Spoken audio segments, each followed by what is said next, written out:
मैं बद्र आलम मिसबाही जामिया अशरफिया मुबारकपुर ज़िला आज़मगढ़ में उस्ताद और मुफ्ती की हैसियत से खिदमत करता हूँ। मेरे मोबाइल पर तरह तरह के फ़ोन आए कि कोरोना वैक्सीन जो तैयार हुई है कोरोना जैसी मुहलिक बीमारी से बचाने के लिए, उसमें खिंजीर या सूअर का कुछ जुज़ शामिल किया गया है और मुसलमान बेचैन हैं कि इस्तेमाल करें कि ना करें। मैं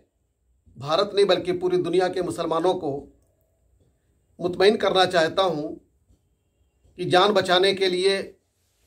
कोरोना जैसी मुहलिक बीमारी से निजात हासिल करने के लिए इस तरीके की वैक्सीन भी अगर आ गई है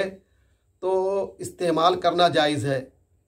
माहिरीन और एक्सपर्ट अगर यही कहते हैं कि इससे बचा जा सकता है तो बिलाशुबा ऐसी वैक्सीन इस्तेमाल करने की शरअन इजाज़त है। जैसा कि अल्कोहल मिली हुई दवाओं के बारे में भारत नहीं बल्कि पूरी दुनिया के मुसलमान बिला झिझक इस्तेमाल करते हैं,